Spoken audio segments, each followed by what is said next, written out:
আসানসোল জজ কোর্টে আবার বোমাতঙ্ক। গতকাল যে ছবি আমরা দেখেছি, আরও একবার সেই খবরই সামনে আসছে, বোমা রাখা আছে এই বলে ইমেল। জেলা জজের কাছে ডগ স্কোয়াড দিয়ে তল্লাশি চালাচ্ছে পুলিশ। আদালত চত্বরে হাজির বোম স্কোয়াড। উপস্থিত রয়েছেন দুর্গাপুর পুলিশের ডিসি ধ্রুব দাস। দেখছেন সেই ছবি, আসানসোল আদালত চত্বরের ছবি আপনারা দেখতে পাচ্ছেন, যেখানে স্নিফার ডগ দিয়ে এবার তল্লাশি করা হচ্ছে। কারণ আরও একবার গতকালের মতো যেরকম আমরা দেখেছিলাম বিভিন্ন আদালত চত্বরে বোমা রাখা হয়েছে, এই ইমেল আসে এবং সেই ইমেলের জন্যই বোমাতঙ্ক তৈরি হয় আদালত চত্বরে স্বাভাবিকভাবে। এবং আমরা জানি যে সুপ্রিম কোর্ট স্পষ্ট করে দিয়েছে যে তালিকাগুলো প্রকাশিত হবে, সেগুলিকে 28শে ফেব্রুয়ারি তালিকা হিসেবে ধরা হবে। এবং তাই জন্যেই আমরা জানি যে বিচারক তারা কিন্তু একাংশ তারা এসআইআর এর কাজে যুক্ত রয়েছেন এবং তার সঙ্গেই আদালত চত্বরে এই যে বোমা রাখার খবর আসছে, ইমেল আসছে। গতকালের ছবিও আপনাদের দেখেছি, আজও সেই একই ছবি, স্নিফার ডগ দিয়ে তল্লাশি অভিযান চলছে। এই মুহূর্তে আসানসোল জজ কোর্টের ছবি আপনারা দেখতে পাচ্ছেন। বোমা রাখা আছে, দুপুরেই সব উড়ে যাবে। রাজ্যের একের পর এক আদালতে উড়ো মেল আসে।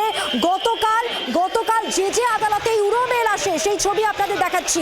কলকাতা নগর দায়রা আদালত, আসানসোল আদালত, চুচুড়া আদালত, মুর্শিদাবাদ আদালত, এই 4টি আদালত চত্বরে আমরা জানি স্নিফার ডগ দিয়ে খোঁজ করা হয়, তল্লাশি করা হয়, কিন্তু শেষ পর্যন্ত বোমার সন্ধান পাওয়া যায়নি। আজ আরও একবার যে খবর সামনে আসছে, আদালত চত্বরে স্নিফার ডগ এনে খোঁজা হচ্ছে, তল্লাশি অভিযান চলছে। আপনারা দেখতেই পাচ্ছেন বোমা রাখা আছে বলে ইমেল জেলা জজের কাছে।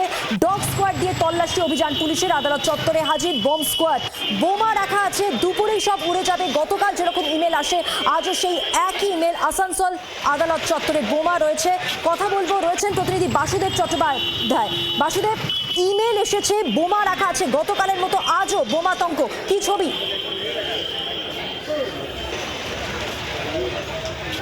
দেখো, এখন যে ছবি দেখা যাচ্ছে সেই ছবিটা হচ্ছে যে এইটা হচ্ছে জেলা ও দায়রা জজ আদালত, মানে পশ্চিম বর্ধমান জেলার এইটাই হচ্ছে ডিস্ট্রিক্ট কোর্ট। এবং এই ডিস্ট্রিক্ট কোর্টের যিনি মুখ্য বিচারক তার কাছেই মেল আসে। গতকাল মেল এসেছিল, আজকেও কিন্তু সেই মেল আসে এবং সেই মেল আসার পরেই কিন্তু ডগ স্কোয়াডের টিম কিন্তু এসেছিল। আর বলে রাখি যে কালকে যে মেল এসেছিল তাতে কিন্তু ডগ স্কোয়াডের টিম চলে যায়নি। আজকে তারা আগে থেকেই কিন্তু সেই তদন্ত করছে এবং একটি মামলা ইতিমধ্যেই রুজু করা হয়েছে।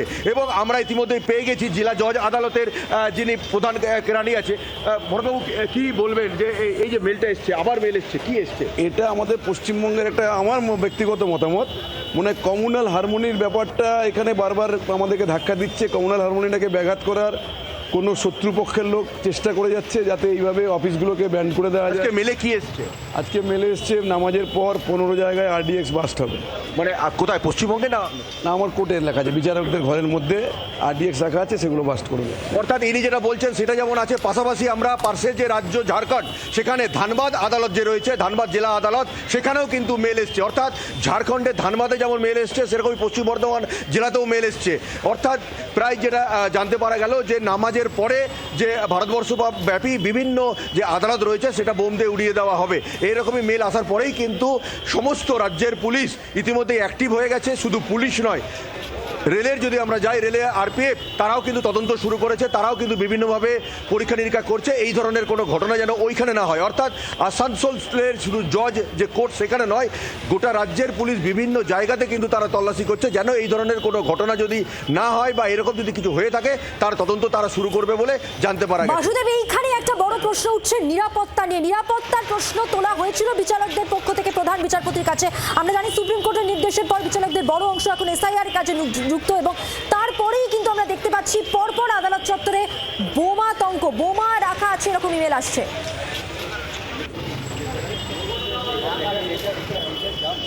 দেখো, এইটাই হচ্ছে প্রশ্ন যে বারবার এই মেল আসছে এবং যেটা বড় প্রশ্ন সেটা হচ্ছে যে আজকে কিন্তু গতকালের মতো সেই রকম অ্যাক্টিভিটি নাই। এটা সাধারণত কেউ ইয়ার্কি করছে, না কেউ হারমোনি নষ্ট করছে, না এসআইআর যে আছে। কারণ আজকেই সুপ্রিম কোর্টের অর্ডার এসেছে যে এসআইআরের যত যারা ডকুমেন্ট জমা দিয়েছে, ডকুমেন্ট আপলোড হয়নি, সেইগুলো আজকে জুডিশিয়ালের হাতে তুলে দিতে হবে।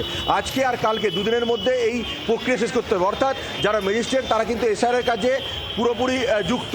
অর্থাৎ সেই কাজে কোনো রকম এফেক্ট করানো যায় কিনা বিভিন্ন বিষয়টাই কিন্তু তদন্ত করে দেখছে আসানসোল দুর্গাপুর পুলিশ কমিশনারের পাশাপাশি রাজ্য পুলিশ ও অন্যান্য যে দপ্তর রয়েছে তারা।